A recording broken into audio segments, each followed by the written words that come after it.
And we are live. This is a Wrap It Up on Blast Raps post-game show. As always, my name is Sheldon Alexander, and this episode of Wrap It Up is brought to you by Clean Cuts Barbershop, 2013 Danforth Avenue in the East End of Toronto. Clean Cuts, the multicultural barbers that will always keep you fresh for any and all occasions. So go see Skip and the crew. And as a wise man once said, tell them that I sent ya. Check them out on Instagram at Clean Cuts Toronto or give them a call, 416-917-4833 to book your appointments now. Wrap it up, fans. How y'all feeling today? How is everybody doing? My name is Sheldon Alexander. Thank you guys for tuning into this, the Wrap It Up podcast. And you know what? We feeling good today. We feeling great today. You know why? Because there's some words that are called Game 7. And you know what? We earlier in the pod, a couple weeks ago, or a couple games ago, I guess, a couple days, we were kind of feeling the vibe, and we thought that there was maybe something that, brought us back to the last year vibe after OG hit his shot, and then the Raptors wave started to build back up. More and more of the bandwagoners that you might have remembered from last year might have jumped back on the wave. And you know what? There's a message that everyone can relate to. And I think it's very simple once you just hit on the play button. Right? We back. We here. What a time to be alive. The Raptors have somehow brought it to Game 7. How? Hey, hey, hey, hey, hey, hey, hey. Let's let it rock out for a little. Because that's how we're feeling right now, Raptors fans. Right? We're hype right now. And you deserve to be hype because your Toronto Raptors, led again by the man, the myth, the legend, the true OG GOAT of the Toronto Raptors, Kyle Lowry, put up a historic playoff performance for the Toronto Raptors to lead them all the way back. They were down 2-0 in the series. There were moments where, they were 0.5 seconds away from being down 3-0. But then even after the blowout loss in Game 5, a lot of people thought, you know what? Good job, good effort, Raptors. You put up a fight. It was good. But Kyle Lowry is out here on a different tip right now. Kyle Lowry is out here playing some legacy games right now. As my guy comes out, double overtime. Raptors win 125-122. And when everything is looking blank, everybody's kind of looking around. Freddie's jacking up wild, deep Dame Dollar, Dame logo threes or Steph Curry threes, whatever we want to call them. They're not called Fred VanVleet threes. But while he's shooting deep threes for no reason, Kyle Lowry, again and again and again, just continued to come through for this team. And you know what? It's a blessing that we have this platform to discuss your Toronto Raptors after each and every game, because one of the things we talked about going back to the very beginning of the season was that the most important player on this Raptors team, despite the max money contract Siakam signed, despite the big bag Freddie was going after, the most important dude on the Toronto Raptors was Kyle Lowry. This team was going to go as far as Kyle Lowry was going to take them. And what we learned in this series, the 3 wins the Raptors had, you have Kyle Lowry to thank for that. Kyle Lowry just put on another show. And the stat line is crazy, right? 33 points, 12 of 20 shooting, 6 of 10 from the 3-point line, 8 rebounds, 6 assists, 2 steals. My guy played 53 minutes. 53 minutes. That's work. And when you add all these things up, right? Then you take a step back and you add in what we call the eye test here. And you see my guy coming up with clutch steals in overtime. You see my guy coming up with great passes where he's the one driving into the lane. You see him realizing the fact that, hey, let's mix things up. Let's stop just jacking threes. Even though my guy was hitting the threes, he was hitting the big boy, deep dagger Kyle Lowry threes. But eventually my guy stopped and said, hey, we got to take this into the paint and he got busy late. Those were the kind of plays that we've been talking about this whole time in terms of what is your go-to move. And you saw a little bit of everything. You saw that Kyle Lowry dribble to his left, step back. You saw that for a bit. You got the whole repertoire of Kyle Lowry's game, and he deserves this win. He deserves this win. Kyle Lowry, by far, like, they should start building the statue right now while he's still playing, because that's the kind of performance, that's the kind of nuts that this guy showed in leading his team. Because let's be serious, okay? Pascal was still nowhere to be found. And for all the people that are still out here defending Pascal Siakam, all I'm going to say is, my guy played 54 minutes. You're the man on the team. You played 54 minutes and you had 12 points. I don't want to hear nobody come up with no more excuses for Pascal Siakam. I don't want to hear it at all. But while Pascal was off doing who knows what, while Fred VanVleet was shooting 3 of 13 from 3, which Freddie got into the mentality, and here's the thing. I don't want to be too hard on Freddie, because at the end of the day, Fred is making sure that he gets to 20 points a night. He knows for the Raptors to win, he has to be in and around 20 points. So however he gets there, however many shots he has to take. Now, would I like some of those shots to be not deep threes when you're 6 feet behind the line? Sure. But bottom line, he got to 21 points. That's what you need from Freddie. Pascal still figuring stuff out. But while all these guys are sorting things out, finally Norman Powell awakes for the OT. Finally, hold on. Nick Nurse realizes, hey, we might have to go small. That might be the flip side to them struggling with their bigs. Go small. Let's Norman Powell cook. But the time it took for all these things to develop, it was just one man and one man only. And that man wears number 7, Kyle motherfucking Lowry. That was just an insane performance. There's just not much, like, what more do you want from Kyle Lowry? That is Kyle Lowry standing in the gladiator pit screaming, "Are you not entertained?" He just did it all for the Toronto Raptors. And he hits that shot late to ice it over Kemba. And the look on his face, no celly, because that's his go-to. That's a go-to move. He knows that's his move. That's a gym shot, right? And then he just walks back to the bench, looks up. My guy looks dead tired, because he's been obviously playing 53 high-level minutes for the Toronto Raptors. But what a performance from Kyle Lowry. Absolutely incredible. And if Kyle Lowry, the thing too early on, the good sign, the good trend early on, yes, Kyle Lowry closed, but he also opened for the Toronto Raptors. So you saw the stat before this game.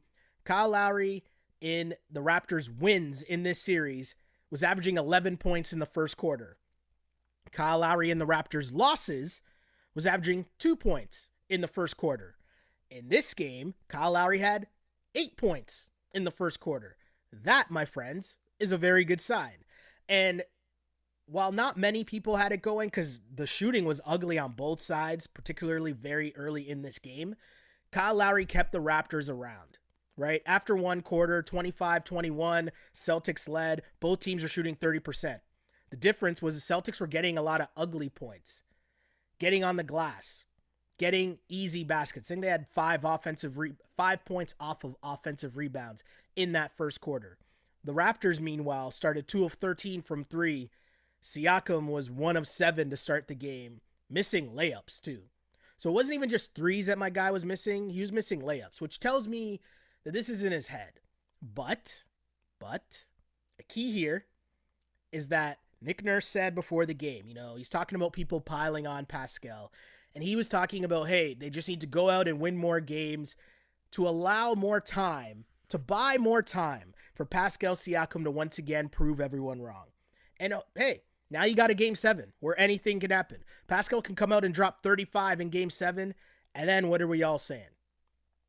It doesn't make us wrong, because we're just going off stats. We're just going off eye tests. And my guy's missing mad layups. And again, you're the man on the team. You played 50 plus minutes and you had 12 points. That can't happen. And hold on, it's not even 12 points. 5 of 19 from the floor. 0 of 5 from 3.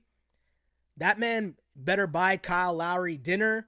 That man better, I don't know, how does it work in the bubble? Do they have to buy meals, or is it like the calf? Do you have like a card like when you were in university? You have your meal plan? How does the bubble work? Either way, whatever Kyle Lowry wants for the next 2 days, Pascal Siakam better be going to get it for him. Kyle Lowry wants Krispy Kreme donuts, go get that for him. Kyle Lowry wants his feet rubbed, Pascal Siakam better do that for him. Whatever it is, the Raptors owe Kyle Lowry.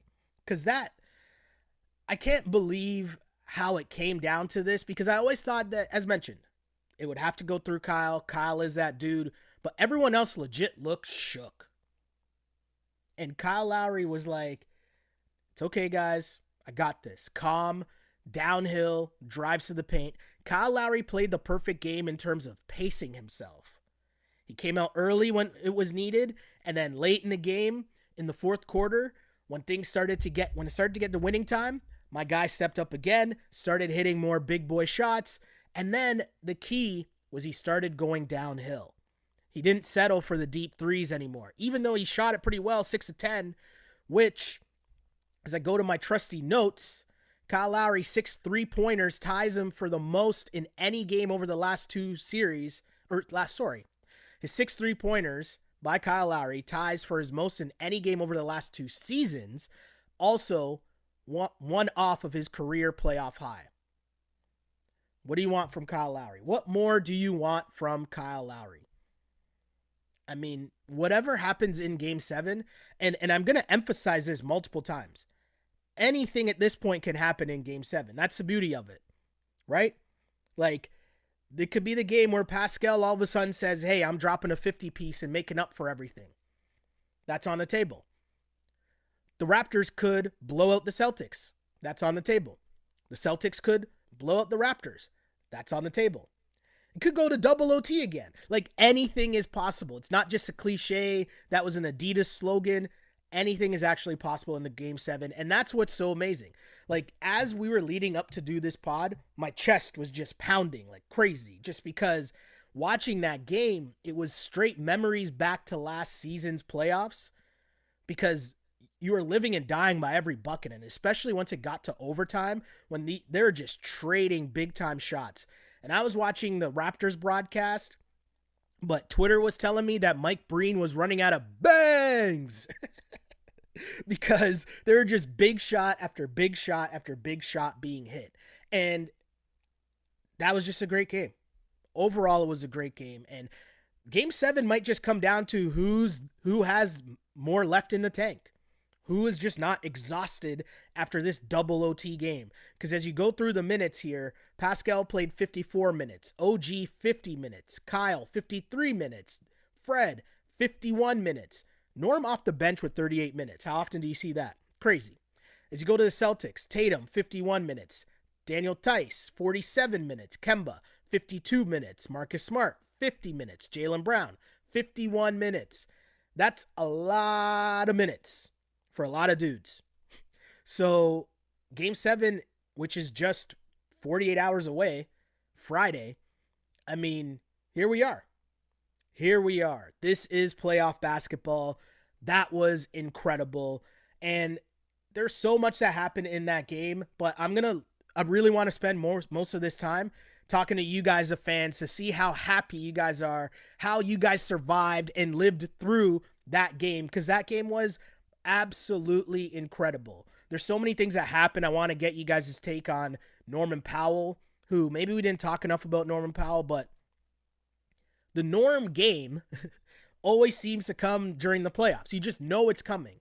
And as long as the Raptors didn't get swept, and then it got extended to 5, it got extended to 6, obviously, you're just buying more time, because you know at some point, we've watched Raptors playoff games for Norm's whole career now, and it never fails.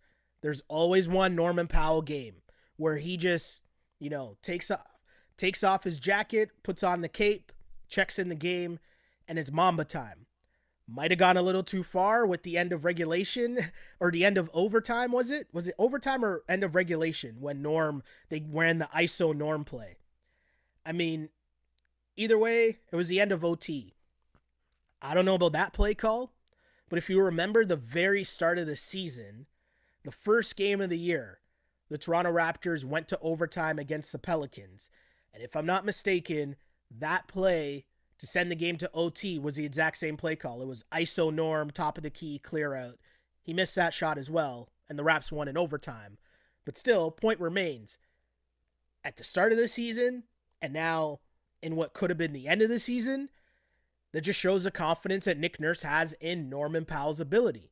Because to watch what Kyle Lowry was doing down the stretch, to know that obviously they trusted Siakam and they tried to get him going multiple times and he just kept getting stripped every time he drove into the lane. But even Freddie had a little go. But how far down the list do you get to Norman Powell to have the confidence with your season on the line to say, hey, clear out Norm, let him go. But that was the play. So great game for Norman Powell, great game for Kyle Lowry. On the flip side, like there's so many minutes now, there's so many points in this game that were just so insane. And, even going to the final 4 seconds of regulation, in a 4-second span, think of that. So first off, at the end of regulation, the Raptors had a 4+ minute drought where they didn't get a basket. So to say that to get the win in double OT after going 4 minutes without scoring at the end of regulation, wow. But in a 4-second span, there was Kemba driving to the basket, which probably was a foul, but not called. Then there was the crazy, I think OG got the ball, and then they called a jump ball, but then they gave the Raptors a timeout. The refs were just doing a lot of reffing in terms of what you saw in the bubble so far, where the refs are just horrible for everyone. That was greatly apparent in this game. But again, in the 4 seconds, there was still after that OG, where Nick Nurse draws up the play, which was a lob for OG at the rim, and they call a foul, but they say it was not in the act of shooting, which is interesting, because I don't know how that's possible, unless you're saying that them both going up for the ball, OG didn't actually catch it, and if you don't actually catch it, you can't be in the act of shooting. Unless that's the rule, I don't know. I'm not Steve Javie. Someone get Steve Javie on the line, although I'm sure Steve Javie's just going to agree with the refs and the call made on the floor. So maybe get Doris Burke on the line. What was Doris saying during that, right? And then after that, it went to, they had Pascal still had not a good look, but he had a look. We'll say that. But what a crazy game. There are just so many crazy moments. And one thing I want to emphasize down the stretch too was, while the Raptors finally made plays, whether it was Norm, even Freddie creating a bit, but Norm and especially Kyle creating plays, getting to the bucket, getting points, that was huge. One thing that was so concerning was there was a stretch where the Celtics were scoring so easily. Like, they were just getting to the cup and just tossing the lob to Daniel Theis. And you're looking at that and thinking, if the Celtics do that when the Raptors are small, can't the Raptors be doing the exact same thing to the Celtics? Like, if it's not Serge or Mark, like if they just brought in Boucher, just toss that lob because it would be there all the time when you're going against a smaller team. I don't know. But it was just weird to see how easy the Celtics were scoring at times. But the thing to pay attention to during the game, because, hey, for the Raptors to win this game, all the credit and praise goes to them for sure. But watch the Celtics down the stretch. Everything is to the basket. The Raptors still fall into this trap where they're relying on the 3-point shot to keep them in the game. And it kept them in this game barely. But hey, what can you say? It's game 7. So if they hit their threes in game 7, they win. If they don't, they'll probably lose. But in this game, the Raptors shot 40% from threes. They were 19 for 47. And really the big kick for them was that third quarter. 3-point shots fell in the third quarter where, first off, Marc Gasol, who's someone we should also mention, struggled miserably in the first half, missing everything, whether it was threes, whether it was layups, whether it was short jumpers. But then my guy comes out to start the third quarter and finishes with 8 points. Got to give Marc Gasol credit for that. Marc Gasol hit his first 3 against the Celtics this entire season, regular season and playoffs. But it was a great time for him to show up and just buy time for your closer, Kyle Lowry, to make plays late. Buy time for playoff Powell to finally show up into the playoffs. But you needed those 8 points from Marc Gasol, obviously, when you're talking about a game that goes to double OT. Something else that would have also helped would have been making your free throws. But hey, we know that. That's why they're called free throws. Literal free points. But again, huge shouts to Marc Gasol, but that third quarter was huge for the Raps because they shot 6 of 9 from 3 in the quarter, and that was when the game really flipped. That's when they took the lead and had the lead for the majority of the rest of regulation. So the series of the Raptors living and dying from the 3, they go 6 of 9 in that third quarter, and they led heading into the fourth, which was massive for them just confidence-wise.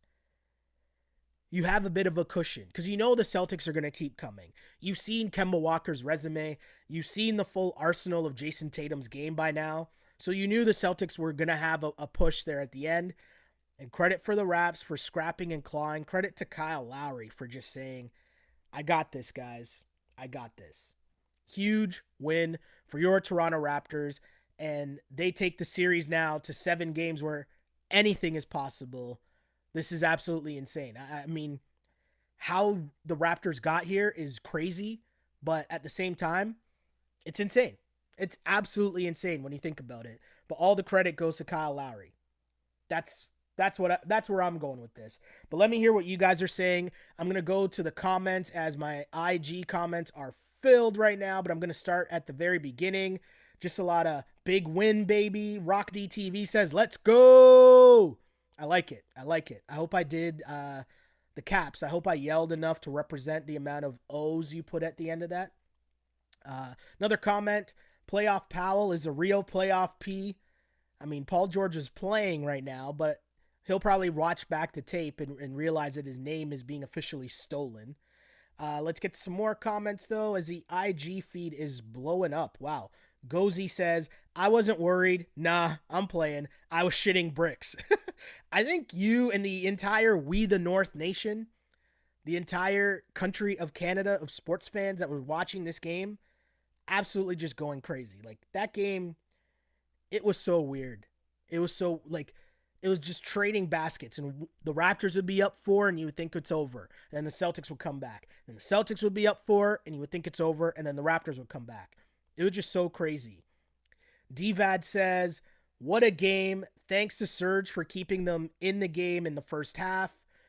Good point. Huge shouts to Serge Ibaka, who continues his strong play. And there's a lot of talk that Serge might not even play in this game. He's questionable heading in, but he came in, gutted it out, and my guy was just wetting threes early, which is the game plan for the Boston Celtics. If people aren't aware of kind of what's going on, the Celtics are letting the Raptors bigs shoot threes and just trusting the percentages. Because none of those guys shoot, whether it's Mark, whether it's Serge, whether it's Pascal, none of them shoot like well over 40% from 3. In fact, Pascal shoots like 35% from 3. So when he goes 0 for 5 in a series when he's already been shooting threes terribly, the Celtics are fine with that. Because if you shoot 35% and you want to keep jacking up threes, even if you hit one and you want to keep shooting, the math tells us that overall the Celtics are going to win that battle. So their game plan, if you watch what they're doing with their bigs, when the Raptors run the pick and roll, they have their big guys sag into the paint, which if the Raptors don't roll, which a lot of times they want to pick and pop or pick and float back to the 3-point line, that's exactly what the Celtics want you to do. So, hey, maybe at some point Siakam will get the memo and be focused on getting into the paint more and finishing at the basket maybe. But it was great to at least see Marc Gasol hit a couple threes, get some confidence, because everyone's bagging on Marc Gasol too, just like talking about how terrible he's playing. And, you know, I feel like there's too much talk on Marc Gasol. Like, my guy only averaged 9 points per game last year, and his scoring average was down to like 5.6 or something in these playoffs. So his scoring average went down like a little over 3 points a game. That doesn't mean that he's not doing everything else that he did last year. on top of the most important Marc Gasol factor, which is this is not the series for Marc Gasol. Masai Ujiri made the trade for Marc Gasol for when you had to go up against Embiid, for when you had to build the wall against Giannis. That's why he got Marc Gasol. This is not the series for Marc Gasol. And so the stat line's never really going to look good because they never really do anyways. But we need to chill out on the Marc Gasol talk about him being bad because first off, he's barely even playing like 20 minutes a game. So, and again, when your man's Pascal is out here scoring 12 points in 54 minutes, there's a lot more people we got to get to on the list before we get to Marc Gasol and what he's doing. But that's just me. Hopefully, they all do better in Game 7. More comments, though. K2's Garnett says, where are we putting the Lowry statue? I don't know, but someone's got to be drawing up the designs right now. For opening night next season or whenever the Raptors return to play at Scotiabank Arena, there should be the Kyle Lowry statue outside. Should be there. I'm not even joking. I'm being dead serious. You might think this is hyperbole. No, I'm being dead serious. What Kyle Lowry has done, he put the Raptors on his back. The 3 games that the Raptors have won in this series, it's because of Kyle Lowry.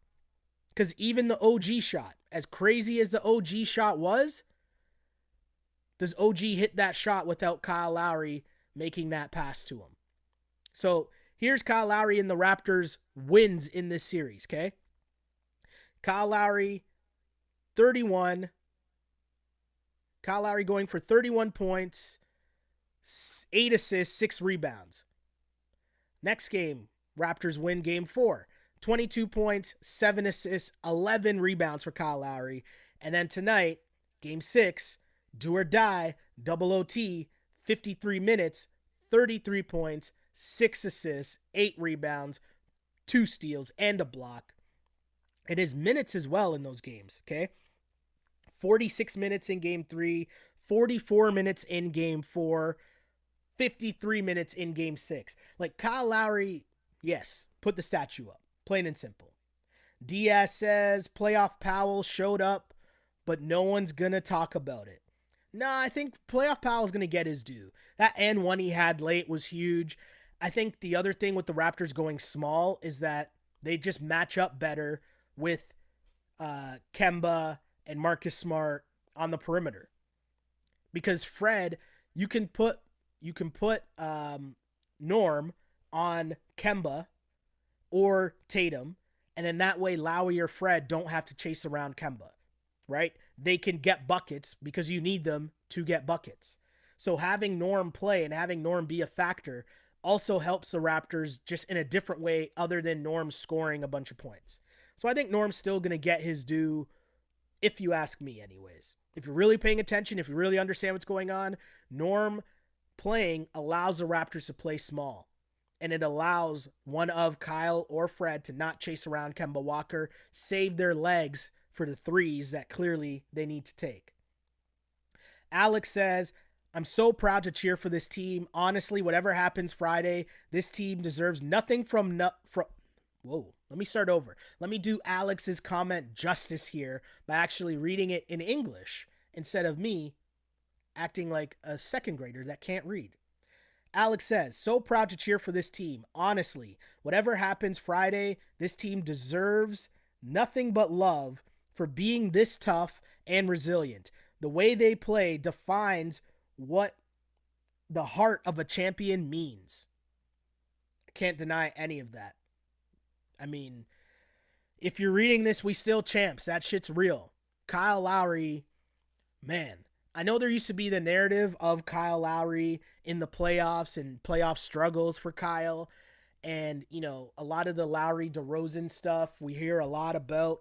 And in truth, Kyle Lowry was always decent in the playoffs. I think DeMar, he wore a lot of the shot or the dullness of DeMar or the lack of shine from DeMar. Kyle had to wear that too in the playoffs.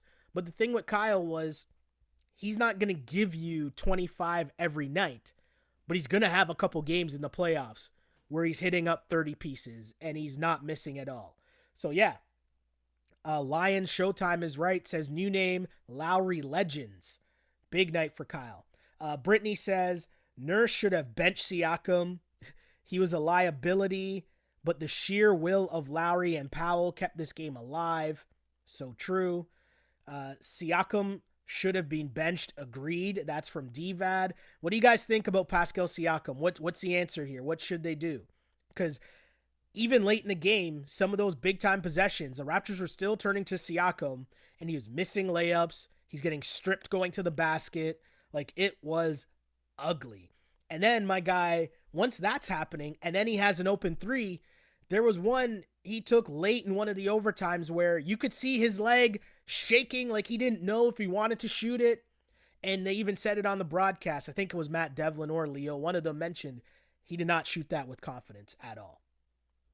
K2's Garnett. Nick Nurse with the small lineup to kill Kemba. The pick and roll check. So true. Good adjustment by Nurse. And it was just in a nick of time. See what I did there? Bad joke. I'll see myself out.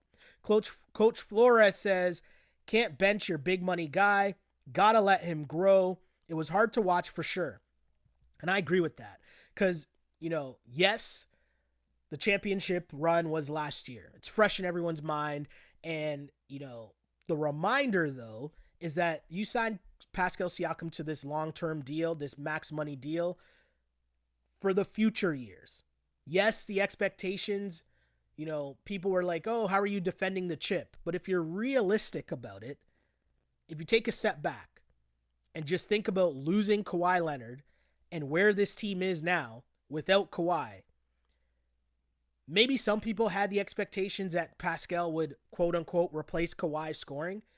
But I think realistically, that's a lot to ask, right? Because we also know it wasn't just points that Kawhi Leonard brought to the table, especially in the playoffs, right?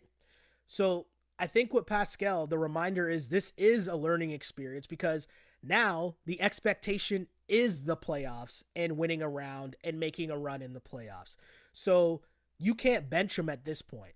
This is kind of different than, the DeMar DeRozan and Casey finally benching him at the end of, was it game 3, I think it was, in Cleveland, right? Like, that's a little different. That's years and years of DeMar struggling, and especially DeMar struggling at the defensive end consistently, whereas Pascal has just looked out of it. And let's be serious. It just might be the thing with him in the bubble. Like, he just doesn't have it in the bubble. And I'm going to say this, I should have said it more off the top with all the talk about Pascal Siakam, because as much as I've, said his stats to mention how much he struggled, the other side of this that needs to be mentioned whenever we talk about Pascal Siakam is this very important point. When they came back to training camp, Pascal said in the press conference that he did not touch a basketball for a very long time. And he said it probably was the longest he went without playing basketball or touching a basketball since he started playing. And I preface that to say, okay, yeah, it's easy to say, yeah, that shows. But I also want to mention, I'm not going to be the one to knock how anybody dealt with a global pandemic. So if you decided not to play ball because mentally you needed to do something else to get by every day, I'm not going to be the one to knock you for that. But what is going to happen is when you play basketball against other dudes who, namely Jason Tatum, apparently took a leap right before our eyes in this game, had 29, 14 rebounds, 9 assists. And coming in, most people thought, oh, it's Tatum versus Siakam. That's the matchup. When really, we might be asking, is Pascal Siakam as good as Jaylen Brown coming out of this? But all of this I say to bring up the fact that we need to remind ourselves the overall situation that we're in. And at the end of the day, we can't overreact to what's happening in this bubble situation because it's such a crazy, crazy, crazy spot that these players are in. And you have no idea how someone is going to react to that. And so Pascal could come back next season, whatever happens right now, however this season ends for the Raptors. Pascal could come back next year and look like the Pascal that people were more expecting. That's all I'm saying. I just think that even for me, and everything that I'm saying, and as I'm watching it, I know all that, and I know that with everything that I'm saying. But the facts are facts. When you're the max money dude, with all that, with great reward comes great expectations, regardless of pandemic or not, because they're playing the games. But it's just important to add context, because not everything is black or white in terms of Pascal Siakam's trash or Pascal Siakam's really good. There's context that we all need to be reminded of sometimes. Let me switch it up, though, and get to more comments. I'll switch over to Twitter for a bit. Matthew says, the best game I've ever watched. See, and this is where, like, this game was crazy. Don't get me wrong. But last year's playoffs wasn't that long ago. Right? The double OT game with Kawhi making the steal off Brogdon and then taking it the other way and icing it wasn't that long ago. Kawhi in Game 7 putting the team on his back and shooting every shot, that wasn't that long ago. Heck, the Raptors game where they won the NBA championship wasn't that long ago. So I get it. Enjoy this moment, but let's not forget. Here's a comment from Twitter in all caps. What a fucking time. I'm going to emphasize that and say that with my chest, because that's how you feel. I feel that energy right now. I feel it. Another comment. I love Kyle with every fiber of my being. I think you and everybody else in Raptorland agrees for sure. Jay Simone says Spicy P should be called ICP. Oof. I mean, there's some names going around in one of my group chats that I can't say with a microphone in front of me, but yeah, fair enough.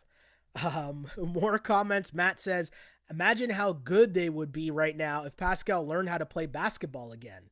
Oof. That's tough. Here's another comment that just says, Kyle means savior, heart in Greek. Wow, I didn't know that. Apparently you learn something every day. I wasn't aware of that translation. I like it, though. I like it. More comments. I hope Masai's signing of Siakam wasn't a mistake. See, don't overreact. Don't overreact in that instance, right? It's about development. It's about knowing that under normal circumstances, you trust in the fact that Pascal is going to improve every year because that's what we've seen. Another comment. Mark is done offensively. I'm done making excuses for him. Marc Gasol was never supposed to be a factor offensively. What we got offensively from Marc Gasol was a bonus. You hope that he can get more points, but as we're seeing more and more from the Raptors offense, it's not really built to dump it inside. Like, think, we barely even see the Kyle and Serge pick and roll. We don't even really see that much this year at all. So the way that they use their big guys, it's just different this year. I don't know why that is. But at the same time, the reminder, yes, Gasol had some offensively good games last year, but he only averaged like 9 points per game in the playoffs. And this year he's averaging almost 6. So it's not that big of a deal is what I'm saying. Plus, the thing that you don't see, the thing that he does that is still super important, that there's no stat to show how important it is, but when you need Kyle and Fred to score, right? It's important to have another person on the floor who's just a playmaker, whose sole purpose is just to move the ball around. That's the importance of what Marc Gasol brings. If you remove him from that, all you're going to get is ISO, ISO, ISO, ISO, ISO. So if you think the Raptors offense doesn't look good now, take Gasol off the court especially from the beginning of the game, because you can't start the beginning of the game with the ISO, ISO, ISO. You need the ball movement. You need everybody to get a touch. That's the role that Marc Gasol plays offensively. Logan says, I convinced my little bro to watch OT. He was like, what the F? Why is this so intense? LOL. I mean, I bet he's happy with that decision now. That was imagine just tuning in at overtime. That's a crazy game right there. More comments, though, as we keep scrolling. There's so many. I really appreciate you guys so much, man. This is incredible right now. All the people that are in the IG feed, huge shouts to all the people in there. Just one GQ says Siakam needs ball handling skills. I'm sure him and Rico will be working on that coming up soon for sure. Matt says Lowry's got balls of steel. I think that's a quote we've heard before for sure. Lion Showtime. Is Lowry learning from Siakam how to be a leader, leading by example, and knowing what you're supposed to do when it's time to do something, help your team win? Yeah, for sure. Pastor Wesley says they better make the statue bigger than a Titan, though. Fair enough. Fair enough. I'm scrolling through Instagram. I'm trying to catch up, but there's so many comments. You guys are awesome in Instagram with all these comments. Dio's mom says we should have won by OG free throws before the end of regulation. After that, I knew we were winning. The free throw shooting. I bring this up all the time, but I used to coach. One of the years when I was in high school, we had a strike. And so we had no sports. And one of my friends, his girlfriend at the time, his mom was a teacher at a middle school. And so they needed a basketball coach. So because we had no sports, they were like, hey, do you guys want to coach this team? And I was like, sure, no problem. I love basketball. I know basketball. I can teach some stuff. And it was fun doing all the fundamentals and teaching all that stuff. It was really fun. Had a great time. But I always remember one thing that I would say, and you got to remember, it's grade 8 girls basketball, right? And I would tell them all the time, they're free throws, meaning they're free points. So every day we get in the gym, first thing you do, shoot free throws. Last thing you do, shoot free throws. Why? Because they're free points. Someone needs to tell the Raptors that, because this game, if they just hit some free throws, maybe we're not talking about a double overtime game. My guy LT on Twitter says Kyle has to be the second jersey in the Raptors only because Vince is going up soon time.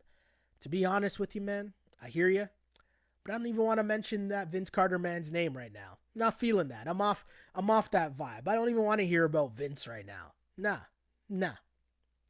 Don't even want to give Vince a second of my thoughts, and I've already done it. I've said his name too many times. Let me just go to Facebook or somewhere else and get some more comments here. But it's too funny, man. This has been amazing. I can't believe where we are right now with the Toronto Raptors, just in terms of how crazy it was. My guy Scott Moore says, Shelly, we called it all along. Game 7. Who you got? You know who I got. LOL. He's laughing because I know he's got the Celtics, and I'm not going to give my pick.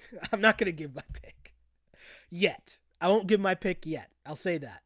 But yeah, Game 7, incredible.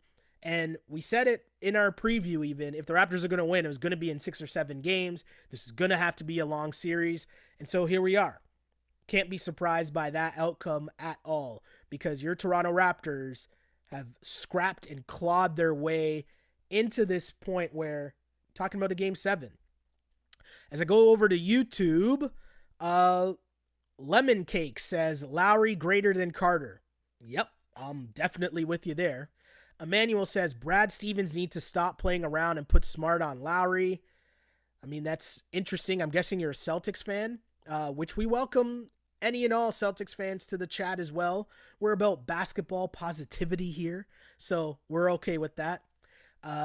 Dylan, or Dylon, you know what? Because it's spelled Dylon, I have to pronounce that Dylon. So I apologize if your name is not Dylon, but the rules just force me to call you Dylon, right? I think everyone's okay with that. But my guy says Pascal definitely is elite offensively, but he's been tough. Sorry. Pascal defensively is elite. Offensively has been tough. OG next year is going to go off. God damn. OG Anunoby continues to just be solid. Right? He's in and around that 12 points per game mark, which is great to see. But it's how he's getting his points are so key. And the confidence that you see him when he gets into the paint, he's not rushing. He's under control. And now you're starting to see some of the perimeter game, a little bit of handle and a step back Jimmy, right? Which you haven't really seen from OG. But huge in this game as well was he led the Raptors in rebounds with 13. That was massive. And especially if the Raptors are going to continue to play small, which if I was a betting man, I would say we're going to see a lot more of that lineup of Pascal, OG, Kyle, Fred, and Norm. I bet we're going to see a lot of that. You're going to need OG to rebound. But the glow up of OG Anunoby continues as he just continues to develop and become a better and better and better player right before our eyes. It's incredible to see. Philip says, no, I'll go to another 9 p.m. getting the primetime spot. So Friday, the game starts at 9 p.m. I mean, that's Toronto fans are going to be fired up for that one. Waiting all day for that game 7, that is going to be incredible. Absolutely incredible. Another comment, not famous, says Raptors were on life support tonight. They were, but the heart of a champion, as cliche as it sounds, it's the only way I can describe Kyle Lowry and what he did in that performance. Predator Kingdom says Marcus Smart was pretty salty, but Norm, I'm going to leave that part out. But yes, Marcus Smart at the end of the game, there's, it's trash talking going on. And at this point, if you're the Celtics, of course you're going to be salty. You were 0.5 seconds away from being up 3-0 in the series, and now you're going to a game 7. That's crazy. Absolutely crazy. And I'm going to say this now. You know me, if you watch this podcast, I am not the person that will ever blame the refs. It's not me. I don't really do it. I hate doing it. I hate when people come up with the excuse of blaming the refs, especially when your star player continues to struggle. I am not the one to blame the refs. But I will say, in a game 7, I'm not gonna be surprised if Jason Tatum's getting a lot of calls in game 7.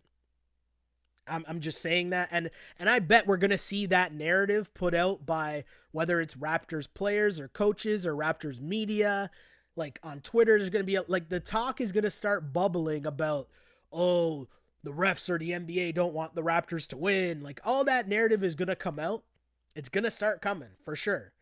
And that's the difficulty of when you get to a game 7, you allow the fuckery to take place. So whenever they make the crew announce, the officials crew, they announce it, you're going to know on Twitter, whether it's Tony Brothers, whether it's Scott Foster, whoever it is, people are not going to be happy. So be prepared now. Prepare yourselves to be mad at some calls in game 7. I'm just saying, mentally prepare yourself now so you won't be hopefully as mad if it happens in game 7. More comments. Not famous says Siakam should be the only guy thanking Lowry for saving the team's ass. I agree. As I said, whatever Kyle needs the next 2 days, Siakam better be getting it. Emmanuel says my heart is still pounding. My dude, honestly, so how I set up the podcast, once I hit it, and the countdown clock's on, and I'm just doing the final things, that also was me just taking a deep breath. Because in the moment, I was just that was insane. I didn't get, if you follow the pod, I didn't get that excited after OG hit the shot. In the moment when he hit it, I didn't cheer and yell or anything like that. I was more kind of just wait, did that just happen? But this game, with all of the big boy shots that were hit, it was nerve-wracking. It took me back to last year's Game 7 with Kawhi and just how crazy you're living and dying by every basket. And that's what Friday's going to be. It's going to be crazy. I don't know. Maybe we can come up with a plan or do a watch party somewhere for the Raps game on Friday or something. I don't know. Got to come up with something because that Game 7 is going to be absolutely incredible. Raptors Nation says Siakam needs to use the goddamn backboard. That's actually funny because I mentioned when we coached the grade 8 girls team, the 2 things I used to say to them all the time. This is so hilarious. 2 things I used to say: hit your free throws, they're free points. The other thing was the backboard is your friend. And then I'd make them repeat it to me. Every time someone would miss a layup in a drill, we'd stop. I'd say, okay, what do we say all the time? The backboard is your friend. Siakam, the backboard is your friend, my dude. If you're gentle to it, if you're nice to it, if you lay the ball off of the backboard in the right spots, you touch it in the right spots, it's your friend. It'll be nice to you, and it'll give you baskets. Something with Pascal Siakam's off, but again, the beauty of a Game 7 is that none of that matters because Pascal can come out and then just get busy in Game 7 And this will all just be a funny story. Oh, remember the time Pascal struggled for 6 straight games, but then had a crazy game 7? Remember that? Ha ha ha. I don't know. If you remember, after the OG game, I said, I'm done making predictions in terms of what's going to happen next in this series because I have no idea. Because I still don't have an explanation for that OG Anunoby play. So how this double overtime game came to be and Kyle Lowry once again did it for this team. And for some reason, the Celtics allowed him to just cook Kemba every single time, which I don't know why he didn't put Smart on him. I don't know. That was weird, but hey, we'll see what happens in game 7. The adjustments. That has been the beauty of this series so far and what's going to happen in game 7. I can't wait. There's so many comments. I want to thank all you guys for tuning in. I wish I could read them all, but I really appreciate you guys rocking with me. And I love how in all the separate chats, there becomes all these different conversations going on with yourselves as well. As Scott asked me, is Lowry the greatest Raptor of all time? I won't lie to you. Coming into this season, and even midway through this season, my answer was still Kawhi Leonard. Because he won Finals MVP. Because he brought us to the NBA championship. But I'm going to be honest. After watching what Kyle Lowry's not only did in this season, where, if you remember, his numbers were insane this season, but leading this team to the second best record in the league without Kawhi Leonard, and then the performance that he's put up now in this series, I mean, I'm willing to at least have the discussion about him being the best Raptor ever. And to me, again, the reason why I say best Raptor ever is because Kawhi brought us the championship, which at the end of the day is the ultimate goal, which at the end of the day changed the overall perception and expectations of the entire organization. And that to me matters. Whether it was 1 year that he was here or not, that 1 year changed everything. Now, you could argue, yes, Kyle Lowry had a huge role in that. Yes, you could argue that Kyle Lowry's 7 years here obviously have changed the franchise forever, changed basketball in Canada forever. All of those things are true. But the reason why I'm saying I'm waiting to see how this all plays out is because these playoffs, this series that I'm watching Kyle Lowry gut out 4 or 3 wins for the Raptors so far. This is the first time that I'm saying I'm looking at Kyle Lowry and saying he's winning this series for the Toronto Raptors. Like, he put the team on his back, and this is why they're blatantly winning. Even the year when the Raptors made it to the conference finals against the Cavs, Kyle Lowry wasn't playing this good. He had a couple games for sure where he played well. Don't get me wrong. He played well. I'm not saying he played bad, but I'm just saying in terms of doing everything for this team right now, he's making me reconsider my Kawhi Leonard. It will always be the greatest Raptor of all time until someone else wins a championship without him. Because what Kyle Lowry's doing right now, man, I bet you Kawhi's kind of looking over, watching that game tape being like, ooh, I really walked away from that. As he has to, hang out with Patrick Beverley. Because who really wants to do that, right? I'm just saying, who really wants to do that? So many comments everywhere. And, normally I try to cut the time of these podcasts, but because of the, significance of the game and because you guys are still hype and there's so many people in the chat, I feel like, why should I stop it? As long as you guys want me to keep going, I can keep going and taking comments. So let me know if you guys want me to keep going. I'm scrolling to the bottom of each of the comments. Let me know. I can keep going. Where do you rank Kyle in terms of active point guards? It's still tough because I feel like it's difficult to compare Kyle Lowry to like Steph Curry, right? Like, it's difficult to compare Kyle Lowry to Dame Lillard because what Kyle Lowry does, he brings different intangibles to it. And so when you see those guys' stat lines and you see Kyle's stat lines, there's so much more to the story in terms of what Kyle Lowry means to the team. And, it'll sound crazy to say, oh, well, Kyle Lowry in comparison to Steph Curry, it sounds crazy. But when you watch both guys night in, night out, I'm not saying Kyle Lowry is on Steph Curry's level. I'm just saying it's closer than you think. Whatever the gap is, it's closer than you think. in terms of what they mean to their team. That's what I'm saying. More comments though. After double OT, Glow Girl Smile says, after double OT, hope for the same outcome and win the series, then face the Heat. That would be tough too, for sure. And right now, while the Raptors are coming off a double OT game and then playing a game 7 on Friday, would game 1 be Sunday? I mean, would the NBA be that mean? I don't know. But we'll see. My girl Molly Mall says, good Lord, my heart took a beating tonight. You and everyone else, my dear. You and everyone else. More comments. She says, we need Norm to take the fourth quarter energy into game 7, and we just want P to find his flow. He's trying. He needs a big game. I'll say this. Pascal Siakam's due. Much like Norman Powell was due, Pascal Siakam's due. Cage Express says, Pascal has struggled for 17 games now. That's the time in the bubble. He hasn't looked good in the bubble. At times, people have tried to cover it up, but he hasn't looked good in the bubble. And the reason why I keep saying we need to stop making excuses for him, we know why. He said he went a long time where he didn't touch a basketball when he was off. It makes sense to see him struggle now. It makes sense.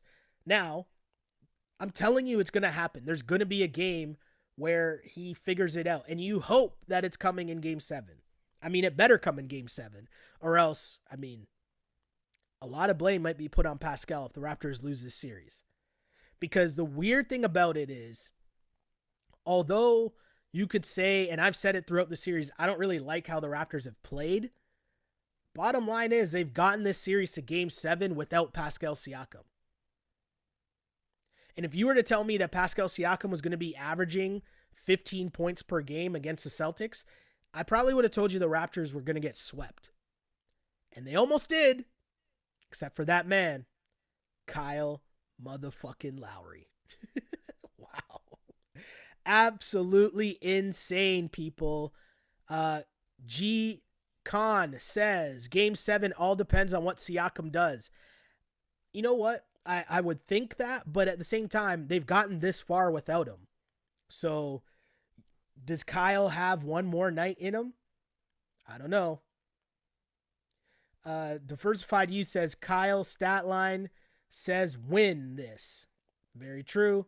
Fly Miss says, I'm late, but did y'all see the other NBA players hailing up Lowry on Twitter, showing him mad love? That is massive. And it's cool to see, right? Because Kyle Lowry is a guy where the way that he plays, you really got to appreciate it as a baller. Like if you're a baller, like you like basketball, you like, the heart and hustle and effort. Yo, Instagram people, here's what I'm going to do for you guys. The feed is about to go down in Instagram. So what I'm going to do is if you go to YouTube, if you go to the link in bio on Instagram, I'm going to put the feed to the YouTube chat because we're still going here. And we're going to keep going as long as people want us to keep going. So that Instagram feed is about to go down in 1 minute and 30 seconds. And as I speak to you right now, I am now copying and pasting the link in bio to the Instagram feed. So just click on that link and you will find us there as we will continue to discuss this great, crazy win by Kyle Lowry and the Raptors. So I'll scroll to the bottom, just letting my OGs know. Chromecast coming in clutch right now. That's funny. So you guys on Instagram, the feed's about to go down. I'm going to continue, but go to the link in my bio on Instagram, and that will take you directly to the feed on YouTube. Meet us there. Send in your comments, questions there. We're still having a party because the Raptors have forced a game 7. John says, what would you say that Pascal Siakam is mentally tough? I don't know. That's a tough thing to read. I don't know Pascal Siakam. I don't know enough about him, but I will say you don't get to where Pascal Siakam has gotten to from where he came from without being some level of mentally tough. I'll say that much. Is that a cop-out? I don't know. I don't think so, but I'll say that much.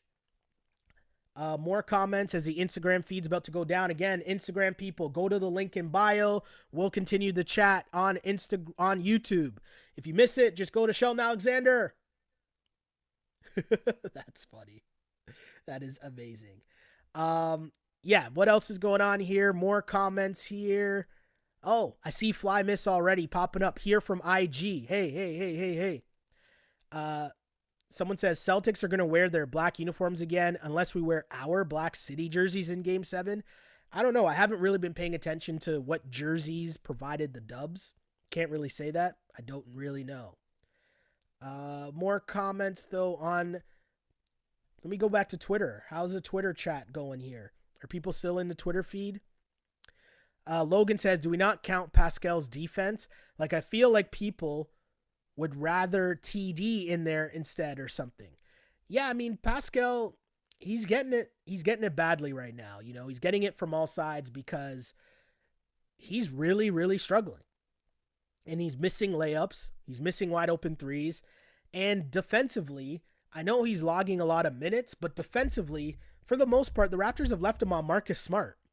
So it's not like he has the assignment of going up against Tatum or going up even against Jaylen Brown or Kemba. Like, you're guarding Marcus Smart. And if we're being honest, Marcus Smart's having a pretty good series. So, I don't know. It's tough. So many comments, so I really appreciate you guys, man. LT says, Pascal is learning that he needs to be goddamn better. And that's one thing for us to remember, right? This is a learning experience for Pascal Siakam. He's going to learn from this experience, and it's going to only help him further down the line. We know that already. We do, right? We know that. So look at it that way and know that, yes, we're in the moment right now, and it's tough for us to understand. It's tough for us to grasp in this moment where we continuously are watching him struggle. But just know that overall, this will be a learning experience for Pascal Siakam as he continues to grow into the star player that the Raptors know that they have, that Masai has faith in that he will become. But again, I would like to thank you guys for tuning in, man. This has been awesome. We've gone over an hour. This is probably the first time we've done that so far in the return to the bubble, and I think it's greatly important that we did because look at your Toronto Raptors right now, man. What a crazy, crazy game as they pull out the victory in double overtime, 125-122. Kyle Lowry leading the way, doing all the Kyle Lowry stuff, but also filling up the stat sheet. 33 points on 12 of 20 shooting, 6 of 10 from 3, 8 rebounds, 6 assists, 2 steals, and a block, and the clincher late, the big boy, the big nuts long 2 on Kemba, giving him the little shimmy shake step back, fadeaway Jimmy. What more do you want from Kyle Lowry? Leading the way for the Toronto Raptors. And again, here's a good telltale sign, as I will remind you guys of this again, because as we head into Game 7, this might be the stat of the entire series. In the Raptors wins, Kyle Lowry is averaging 11 points in the first quarter. In the Raptors losses, Kyle Lowry is averaging 2 points in the first quarter. In tonight's Game 6, Kyle Lowry had 8 points in that game. If you're following trends, Kyle Lowry's start in Game 7 will be key. So, hey, in the meantime, from now until then, hopefully Kyle just has his feet up. Hopefully Pascal is just playing the role of his butler and getting Kyle whatever he needs so Kyle can just rest and make sure that he's healthy. And when Siakam's not doing that for Kyle, hopefully he's in the gym shooting jump shots. But either way, guys, thank you so much for tuning into this Wrap It Up podcast. And I feel like, what a time to be alive indeed just makes so much sense because that's how we're feeling right now, Raptors fans. From 0.5 seconds away from being down 0-3 to now 3-3 heading into Game 7. What a time to be alive indeed. Huge thank you to you guys for tuning in. Really appreciate it. Whether you were tuning in live on Instagram, whether you were tuning in live on Facebook, or YouTube. Thank you guys so much for rocking with me. I really appreciate it. And of course, if you ever miss a podcast, like and subscribe on iTunes, Spotify, SoundCloud, Google Play, and of course on YouTube. Bless us with the likes and subscribes. That's how we keep this train moving. Also, got a special project that's coming soon. NFL fans, gambling fans, stay tuned because we got a little special surprise coming soon on the On Blast feed. Tons of things cooking here and tons of things cooking for the Toronto Raptors. And we still got the shirts. I don't have one beside me, but I'm wearing it. If you're reading this, we still champs. The personification of what we saw from Kyle Lowry. If you're reading this, we still champs. Let's go. Game 7, Toronto Raptors, Friday night against the Boston Celtics. Thank you guys for tuning in. We will be right back here with you live on your only live and interactive Toronto Raptors postgame show. My name is Sheldon Alexander, and as I always say, I used to pray for times like this to rhyme like this. This is the Wrap It Up on Blast Raps postgame show. As always, unpolished and unapologetic. Until next time, see ya.